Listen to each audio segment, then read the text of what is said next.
Les NFT vont de moins en moins être vus comme des œuvres, mais plus comme des moyens d'investissement. On voit que la primauté, c'est pas finalement le NFT ou le token, c'est bien l'environnement dans lequel il s'inscrit. Est-ce que les NFT, c'est des œuvres d'art nécessairement et fondamentalement?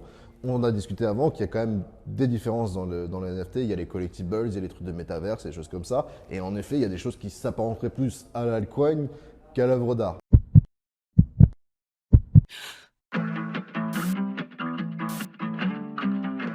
There could be a bubble. NFT sales topping $4 billion. I got this little miniature donkey with a lit up sombrero.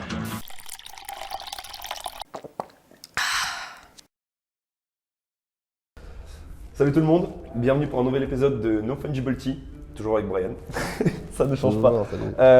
Alors aujourd'hui, on est donc accueillis dans une galerie de NFT à Paris. Merci beaucoup pour l'accueil, c'est super sympa. Brian qui est le curateur du coup de l'exposition qui est en place actuellement. Ouais, enfin, j'ai co-curaté l'expo avec quelques autres personnes évidemment, Voilà. mais et on est à la galerie IAM qui est à côté de Bastille. Qui fait des shows NFT notamment assez souvent, pas que ça, mais qui est propriétaire de tous les écrans qu'on peut voir derrière nous et qui les utilise notamment pour présenter de l'art digital et des NFT. Très bien. Maintenant que les remerciements sont faits, on va passer au sujet. Le sujet qui ne va pas forcément plaire à tous les gens qui imaginent les NFT en tant que l'art, qui pensent que les NFT c'est de l'art.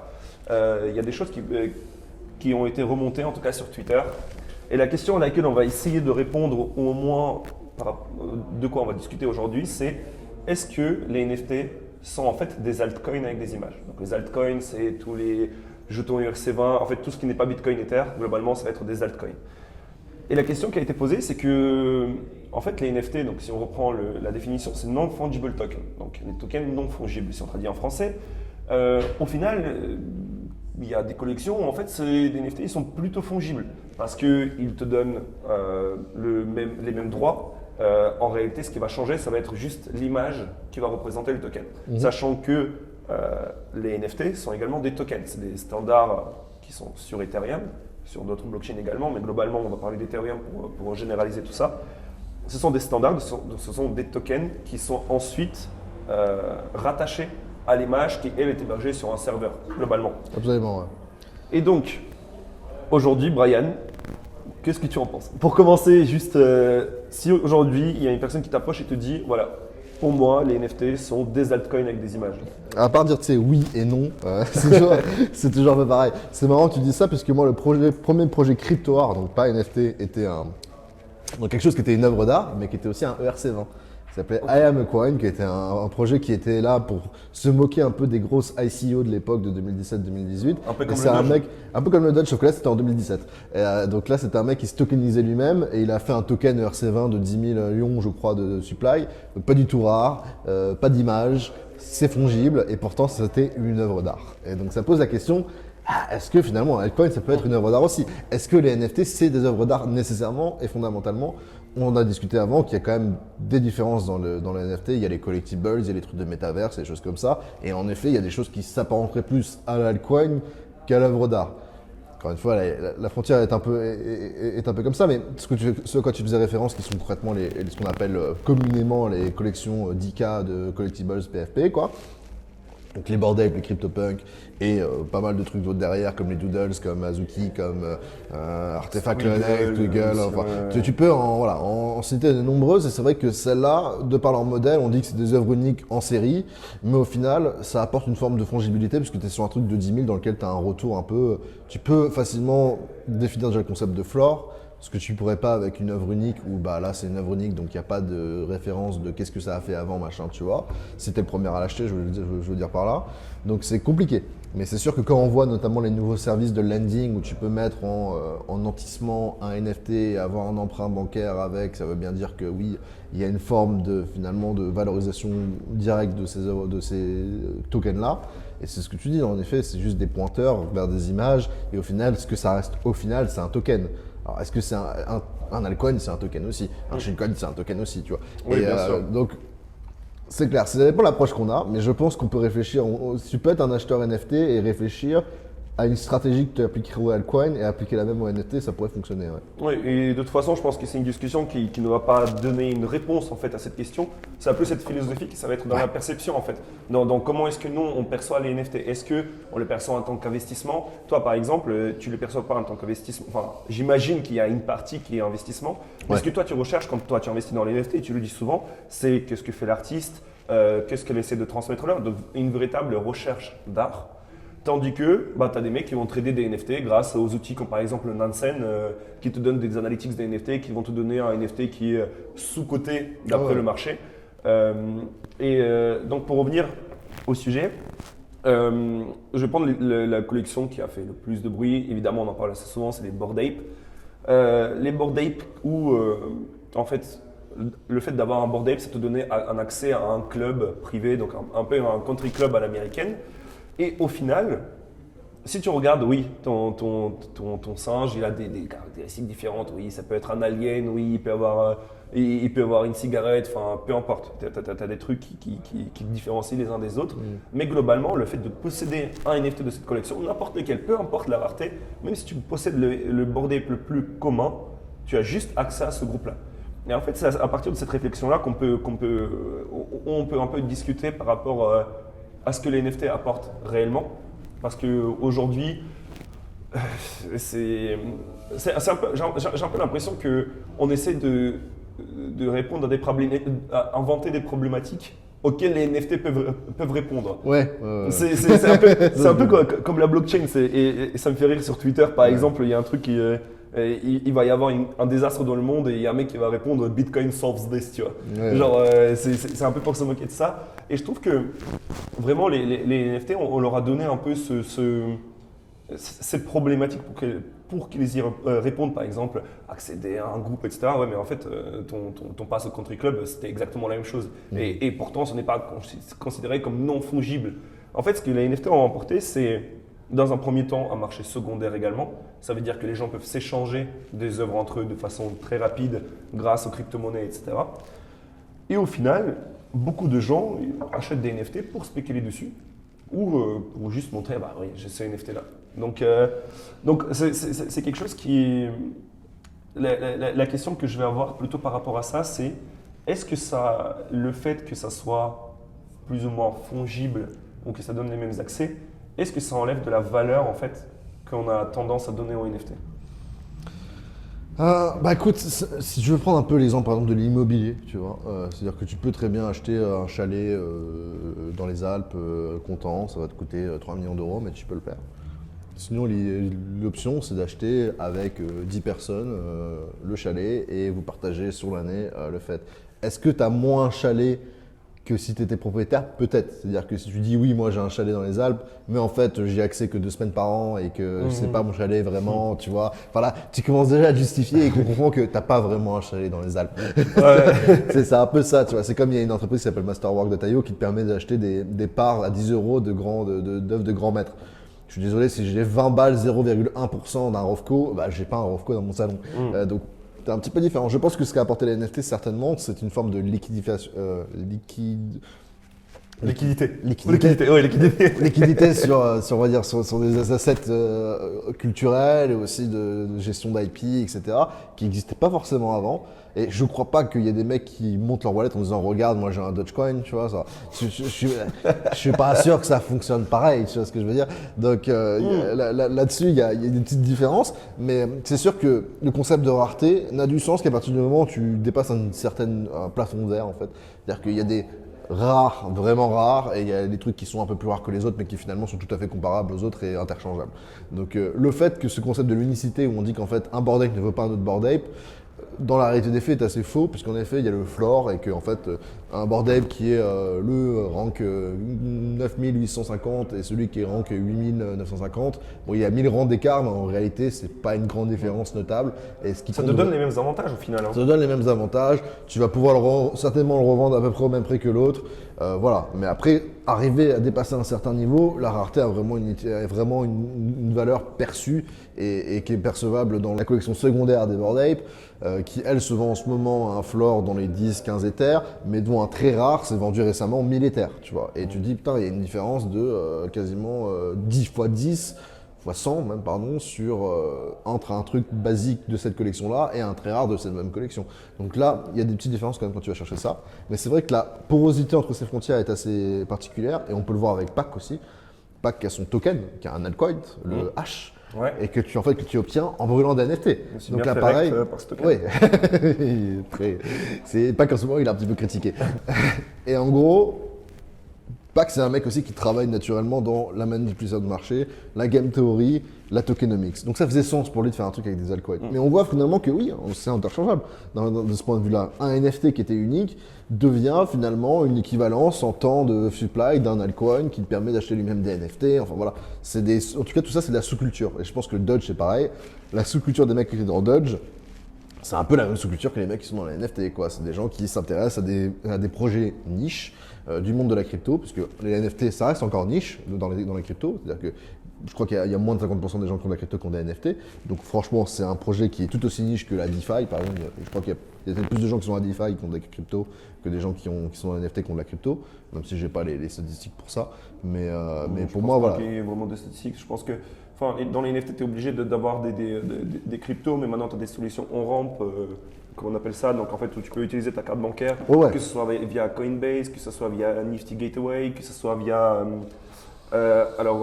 MoonPay, je l'ai dit je crois. Ouais. Oui, j'ai dit MoonPay.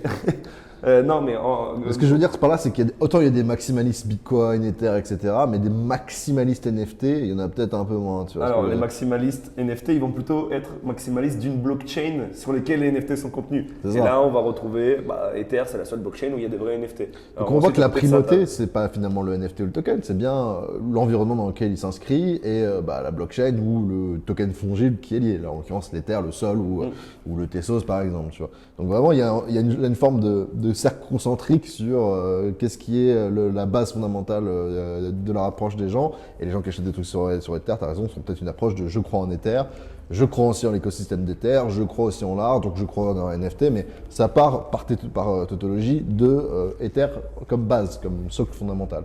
Et donc du coup, c'est vrai que oui, les gens ils ont une approche qui est par le token avant tout. Et après, moi je connais des gens qui achètent de l'Ether juste pour acheter des NFT. Ouais. Oui, tout à fait, oui. Mais c'est une proportion petite. Et du coup, parce que toi tu es dans le monde de l'art et surtout, donc on rappelle, Brian est chez Sotheby's. Wouh.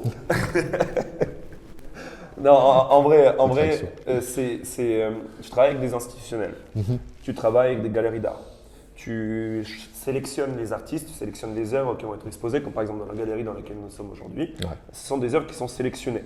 Est-ce que, parce que dans une collection, il y a, imaginons, 10 000 NFT, et un artiste qui va juste sortir une œuvre, est-ce que ça va créer une différence dans ta sélection? Et comment est-ce que tu vas appréhender en fait ce nombre de NFT par collection? Est-ce que ça rentre dans tes critères de sélection? Comment est-ce que tu vois ça? Alors là, tu vas toucher un sujet qui est important, qui est celui de la scarcity, qui est un argument qui était très mis en avant dans les NFT, mais qui pour moi, d'un point de vue artistique, est pas forcément viable, puisqu'en fait, quand tu regardes dans l'histoire de l'art, les artistes les plus valorisés au monde sont aussi parmi les artistes les plus prolifiques. Picasso a fait des centaines de milliers d'œuvres, voilà, il y a des artistes comme ça qui ont fait beaucoup d'œuvres qui pourtant n'enlèvent rien sur la valorisation de leurs œuvres d'art spécifiquement. On a déjà vendu des Bored Ape et des CryptoPunks chez Sotheby's, tu vois, mais on vendait que des trucs qui étaient très rares, très recherchés, très spécifiques. Pourquoi finalement en fait on considère, je pense, le marché des collectibles, on compare plus à celui de la voiture de collection, des sneakers, des sacs à main, du luxe quoi. Pas tellement des œuvres d'art. De toute façon, ces projets-là ont rarement la prétention de se dire qu'ils sont eux-mêmes des œuvres d'art. Ils disent que c'est des projets créatifs ou des créations d'IP, mais pas des trucs qui sont de l'art avec un grand A quoi. Et c'est sûr qu'aujourd'hui, dans les hôtels de vente, tu vas retrouver bien plus souvent des œuvres uniques d'artistes, puisque c'est un modèle qui est de création qui est déjà assez différent, puisque pour créer une œuvre tout seul, en tant qu'artiste, tu peux gérer toutes les étapes de la production toi-même. Quand tu crées un projet de 10 000 collectibles, il y a beaucoup de domaines de compétences qui sont impliqués, que ce soit en création, en dev, en smart contract, en tokenomics, marketing, machin. Au final, c'est des projets qui deviennent des projets d'équipe. Et là où tu as la patte artistique d'un mec qui se dilue au fur et à mesure qu'il s'associe avec de plus en plus de gens. Et tu vois, l'artiste original qui a créé les Bored Ape, qui s'appelle Seneca, est plus du tout impliqué dans le projet Bored Ape aujourd'hui. Et même n'était plus quasiment juste après le mythe, n'était plus impliqué dedans. Donc ça montre bien que la patte artistique de ces gens-là, c'était pas le fondamental de ce que fait la valeur Ouais. de ces œuvres d'art. Après aussi, Bored Ape, c'est encore une autre histoire d'histoire. Donc, tu disais l'IP, le fait de pouvoir utiliser ton Bored Ape, que ce soit pour ouvrir une chaîne de burgers ou par exemple le mettre sur des fringues Ouais. ou autre. Donc c'est encore une autre histoire. Mais par exemple aujourd'hui, rien que pour revenir donc, du coup sur le sujet, tu as des collections de NFT qui vont soit sortir leur token. Aujourd'hui, on recherche également des effets de levier sur les floor price des NFT pour que les gens puissent trader dessus, pour que les gens puissent en fait gagner de l'argent autrement que juste en achetant et en revendant des NFT. Donc on va se rapprocher de plus en plus de la finance et en fait les NFT vont de moins en moins être vus comme des œuvres, mais plus comme des moyens d'investissement, enfin comme de l'investissement juste en général. Le fait de pouvoir utiliser les effets de levier, le fait de pouvoir prédire est-ce qu'une collection va monter, etc. Mais là aussi, ça donne place à des manipulations. Imaginons que tu peux par exemple bid sur le floor price des Bored Ape. Imaginons, tu es un gars qui a beaucoup de capital. Donc tu bides sur le floor price. Et à côté de ça, bah, tu vas sweep le floor, tu vas acheter 3 ou 4 Bored Ape, ce qui fait en fait que ton trade, bah, tu fais un levier x100, ça te rapporte 100% alors qu'en réalité il y a eu 1% d'augmentation. Tu closes ton trade, tu as 3 Bored Ape à côté, tu as augmenté le floor, tu es sorti de ton trade gagnant. Donc encore une fois, c'est dans le cas où il y a beaucoup de capital en jeu. Mais en fait, je me rends compte que de plus en plus, on perd ce côté artistique et ce côté non fongible qui était l'argument de base pour les NFT, pour au final se rapprocher de la finance, de trading, de profit, d'effets à levier, etc. Et je trouve que au final, c'est quelque chose qui en fait va enlever la beauté initiale des NFT, on va dire, que ce soit le staking de NFT, on te donne un token, enfin. Je veux Les dire, c'est- airdrops, les machins, les trucs. Voilà, c'est ça. Ouais, Et en non, fait, non. on va rajouter de plus en plus d'éléments financiers. Et au final, quand on va regarder les NFT, on va se dire, bah, en fait, là par exemple, le Bored Ape là, il a rien à envier à Polkadot ou Ouais. Elrond ou je ne sais quelle crypto. Parce qu'au final, tu peux faire exactement les mêmes choses sur les NFT que tu peux faire sur les altcoins. Et je trouve qu'on se rapproche de plus en plus de cette ligne qui était déjà très fine avant. On essaie de l'effacer depuis un moment déjà. Je pense que de toute façon, c'est une tendance qui est. Comment dire, c'est un peu le sommet de l'iceberg, les NFT par rapport, parce que c'est tellement rapide, tellement intense dans la manière dont ça se fait, qu'on le remarque. Mais en réalité, c'est une tendance de fond, je pense, de la société en général, mais aussi de l'art, de se financiariser de plus en plus. Aujourd'hui, on financiarise tout. On financiarise notre présence sur Internet, on financiarise notre image, on financiarise tout, n'importe quoi. Et il y a plein d'œuvres d'art aujourd'hui qui sont stockées dans ce qu'on appelle des ports francs, c'est-à-dire ce sont des zones économiques exclusives où tu n'as pas de taxes, machin, etc.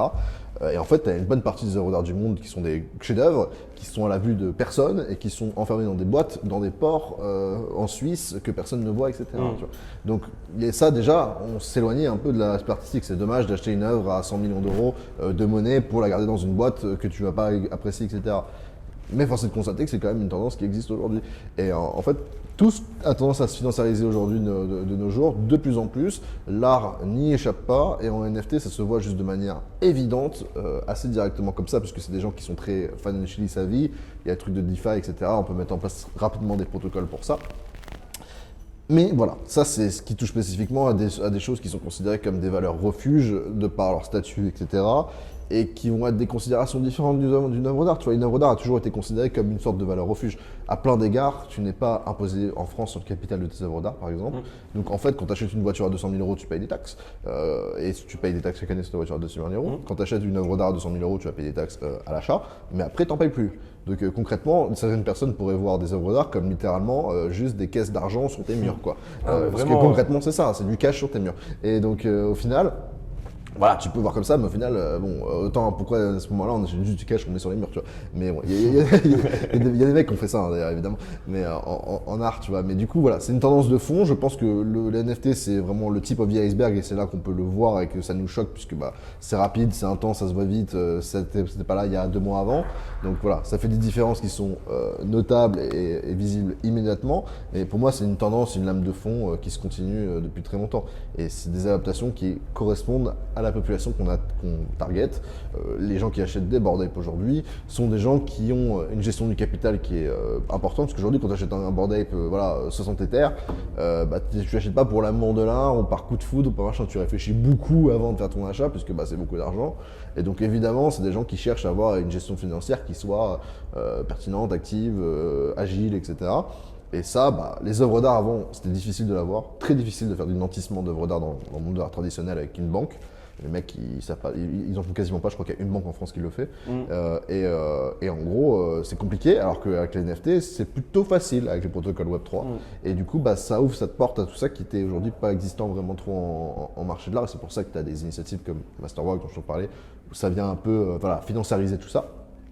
Mais c'est une lame de fond, une tendance qui existe depuis des années et qui s'est accélérée. Vraiment, ce que les NFT ont réussi, c'est de faire en à peine 2 ans ce que le marché de l'art essaie de faire depuis les 20 dernières années, se financiariser.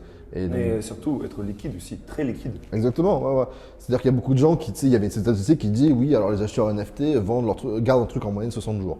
Bon, déjà, c'est une moyenne, donc il faut faire attention aux moyennes, puisque en fait, si je le vends en 2 minutes et quelqu'un garde en 3 ans. La médiane, la médiane. Plutôt faire la médiane plutôt que la moyenne. Mais on va pas faire un cours sur les statistiques, mais en tout cas, les stats, c'est sûr qu'on peut leur faire dire un peu ce qu'on veut en fonction de comment est-ce qu'on les présente.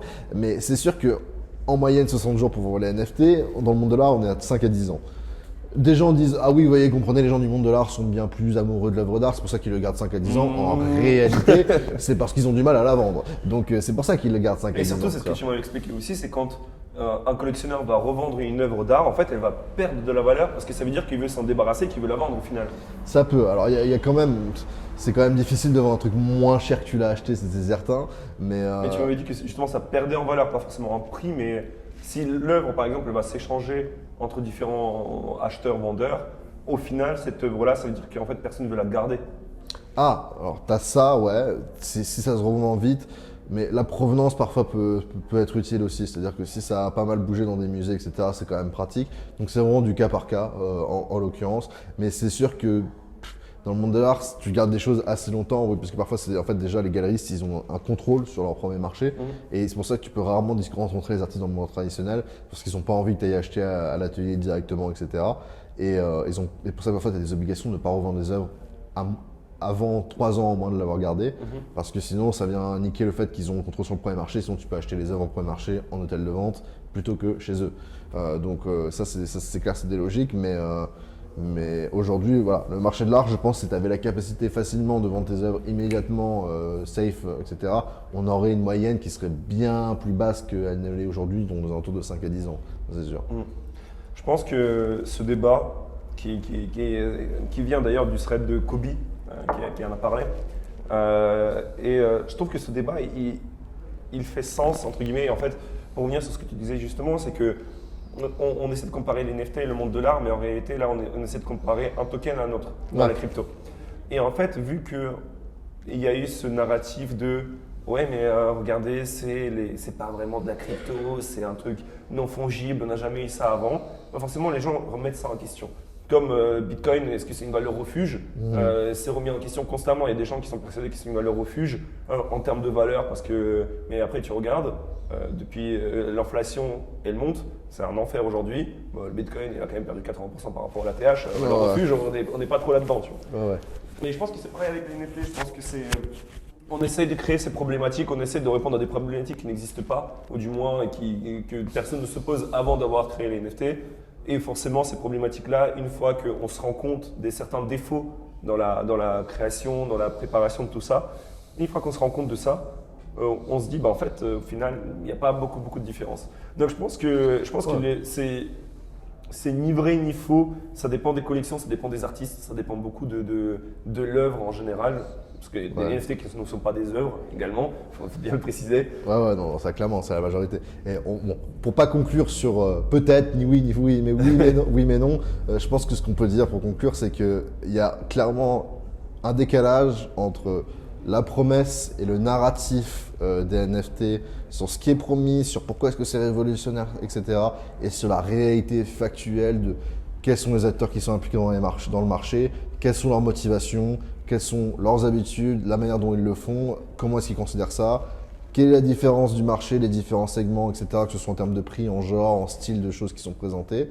Une fois qu'on a un peu une compréhension générale de ce truc-là, on peut comprendre que oui, alors le oui et non, c'est justement dû à ça, c'est parce qu'il faut avoir ce panorama de tout ça pour comprendre en fait qu'est-ce qu'on dit, qu'est-ce qui est fait en réalité et où est-ce qu'on peut trouver finalement un compromis entre les deux et une réalité factuelle des choses.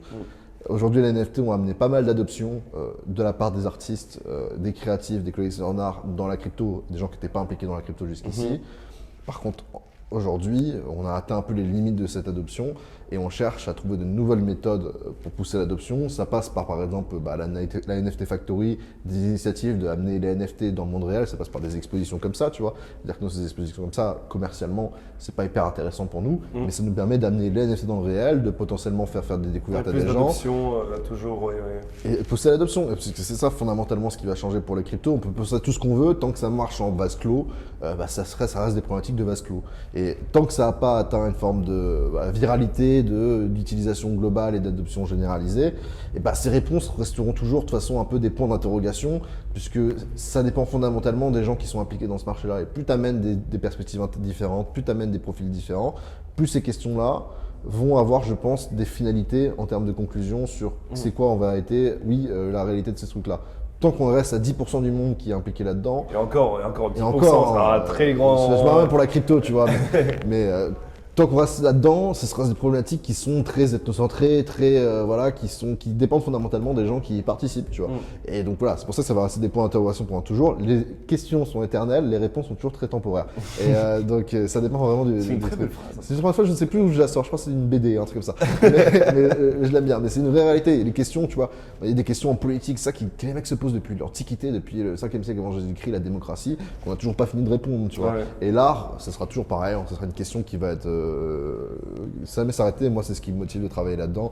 Mon moteur, c'est la curiosité. Et le monde de l'art ou de la blockchain sont deux sources de curiosité, je pense, inépuisables. Ouais, je suis totalement En d'accord une avec toi. vie, tu ne peux pas tout savoir ce qu'il y a sur ce sujet-là. Et vraiment, là, sur les deux sujets, en plus, c'est encore plus compliqué. Mais du coup, c'est vraiment ça. C'est que tu as toujours des choses à apprendre là-dedans. Et voilà, il faut juste aller chercher s'apprendre. Il ne faut pas s'arrêter sur des préjugés, des conclusions toutes faites et se dire, OK, les NFT, c'est juste des altcoins. Tu vois, c'est un truc un peu clickbait, tu vois, de dire ça. Oui, Et- totalement. mais il y a une vraie réflexion derrière. Mais en fait, en réalité, c'est un peu de la branlette intellectuelle et on va pas trouver de réponse claire tant qu'en fait, finalement, il n'y aura pas une adoption globale et des différentes perspectives qu'on pourra croiser et se confronter pour vraiment arriver sur une conclusion réelle, tu vois.